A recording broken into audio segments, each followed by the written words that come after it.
ရှင်မမေကုမေရှောခွင့်ပြုပါရှင်မဝါဝင်ရင်ဝါဆိုသင်္ကန်းကတ်လူရဲ့အခါမှာကျောင်းထိုင်ဆရာတော်တွေစီမှာဗီဒီယိုရှိုးကသင်္ကန်းအပြည့်ရှိနေပါရဲ့ဗျာထိုသင်္ကန်းများထဲမှာတစုံကို9000နဲ့ခဏအငှားပုံစံနဲ့ပြန်ကတ်လူတော့တလေတပည့်တော်တို့မော်လမြိုင်ကျောင်းတိုက်အတော်များများမှာတွေ့ရမြင်နေရပါရဲ့ဗျာထို့သို့လူတိုင်းချင်းမှာဝါဆိုမိုးရိခံသင်္ကန်းကတ်လူခြင်းဒါနပြည့်စုံပါသလားဗျာဝါဆိုသင်္ကန်းဆိုတာကတော့သူစာပေထဲမှာဝတ္တဝါတိကသင်္ကန်းခေါ်တာပေါ့နော်ဝတ္တဝါတိကသင်္ကန်းဝါဆိုတဲ့ပုဂ္ဂိုလ်တွေလူတဲ့သင်္ကန်းဒါကတော့12လပတ်လုံးဘယ်လမှာပဲလူဝါဆိုသင်္ကန်းဖြစ်ပါတယ်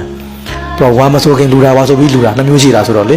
ဝါဆိုသင်္ကန်းတော့ဘယ်ချိန်လူဖြစ်တယ်အဲ့တော့သူမေးတာကဘုန်းကြီးစီကပြန်ဝယ်ပြီးလူလို့ရှိရင်ရမရဆိုတာပြောတာလေဒါကတော့ဘုန်းကြီးအပိုင်းမှနဲ့ဆိုလူနဲ့မဆိုင်တော့ဘူးနော်အဲ့တော့သူ့ဘယ်ကပဲဝယ်သူဝယ်လိုက်ရင်သူသင်္ကန်းဖြစ်သွားပြီတဘောလားမသိဘူးဆိုင်ကဝယ်ရင်လည်းသူ့ပတ်စံနဲ့ပေးဝယ်တာသူသင်္ကန်းပဲဘုန်းကြီးစီကဝယ်ရင်လည်းဒီသင်္ကန်းဒီသူ့ပတ်စံဘုန်းကြီးပေးတာဖြစ်တာသူသင်္ကန်းဖြစ်သွားပြီလေအဲ့တော့သူဝယ်လိုက်လို့ရှိရင်သူသင်္ကန်းဖြစ်သွားပြီ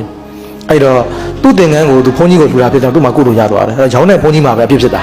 နော်လူတဲ့ပုဂ္ဂိုလ်မှာအပြစ်မဖြစ်ဘူးဘာလို့သူ့ပတ်စံနဲ့သူဝယ်တာမို့လို့လေနော်ရှင်ဆက်ဆက်မေကုံပါရှင်ဗျာဝါဆိုသင်္ကန်းကတ်တဲ့အခါမှာ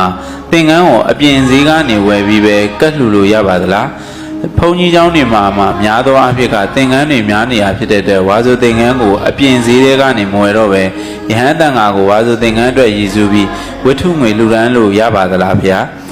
ဘယ်လိုမျိုးလှုပ်ဆောင်လှူဒန်းတာကပို့ပြီးကောင်းမွန်ထိရောက်တယ်ဆိုတာဆရာတော်အနေနဲ့မြင်မိပါသလဲလို့လျှောက်ထားပါတယ်ရှင်ဗျာကိုကဝါဆိုသင်္ကန်းကိုယ်စိတ်ထဲမှာပေါ့နော်ဝါဆိုသင်္ကန်းလှူမှဖြစ်မယ်ဆိုတဲ့စိတ်ရှိရင်တော့ဝါဆိုသင်္ကန်းလှူပေါ့လေနော်ခုနကလိုဘုန်းကြီးเจ้าမှာသင်္ကန်းတွေပေါ်နေတယ်ဆိုရင်တော့သင်္ကန်းမလှူတော့ဘဲနဲ့တန်ဃာတော်များနဲ့အဆက်တဲ့ပစ္စည်းလေးပါတစ်ခုခုကိုလှူလိုက်တော့ဘိုးအရှင်ပြည်တယ်ပေါ့အဲ့တော့မဟုတ်ဘူးသူစိတ်ထဲမှာအာသာကဝါဆိုသင်္ကန်းလှူမှဖြစ်မယ်ဆိုစိတ်ရှိနေတယ်ဝါဆိုသင်္ကန်းလှူမယ်အဲ့လှူမယ်ဆိုရင်တော့ဦးဇင်းတို့ရဲ့ဝါဒကတော့သင်္ကန်းပေါ်တာမပေါ်တာထက်ကိုယ်စိတ်ထဲမှာအာသာဖြစ်နေတယ်ဆိုရင်တော့အပြစ်ကင်းတဲ့အလှူကိုလှူရမယ်ဘယ်လိုအပြစ်ကင်းလဲဆိုတော့ကိုယ်လည်းကုသိုလ်ရဘုန်းကြီးလည်းအပြစ်ကင်းဆိုတော့ဘုန်းကြီးစီကမဝယ်နဲ့ကိုယ့်အကူဆိုင်ရသွားဝယ်လိုက်ပေါ့နော်အဲ့တော့ဦးဇင်းတို့ကုသိုလ်ရစေချင်တယ်ဆိုအပြည့်အဝရစေချင်တာလေအဲ့တော့ခုနကလိုဘုန်းကြီးစီကဝယ်ကုသိုလ်မြောက်လိုက်ရတယ်ဒါပေမဲ့တစ်ဖက်ကမမဆက်ဖြစ်နေတယ်လေမတန်ရှင်းဖြစ်နေတယ်ဒါကြောင့်အဲ့လိုလူမျိုးကြတော့ဦးဇင်းတို့အာမပေးဘူးလေအဲ့တော့ကိုယ်ကဝါဆိုသင်္ကန်းလှူချင်တယ်ဆိုရင်ကုသိုလ်လည်းအကျိုးကြီးစေချင်တယ်ဆိုရင်တော့ဆိုင်ကပဲသွားဝယ်လိုက်ပါဈေးကြီးနဲ့ဈေးကြီးပေါ့လေအဲ့တော့ဝယ်ပေါ့လေကုသိုလ်အပြည့်အဝရတာပေါ့နော်ဘုန်းကြီးစီကဝယ်လဲဆိုကိုယ်စိတ်ထဲကပတ်စံဝင်နှမျိုးတဲ့စိတ်ကလည်းပါနေလို့ဘုန်းကြီးသွားဝယ်တာဟုတ်တယ်မလားနော်အဲ့ဒါကြောင့်ဦးဇင်းတို့ကုသိုလ်လည်းရတဲ့အပြည့်လည်းကင်းတဲ့ကုသိုလ်မျိုးဖြစ်ရမှာနော်ဟုတ်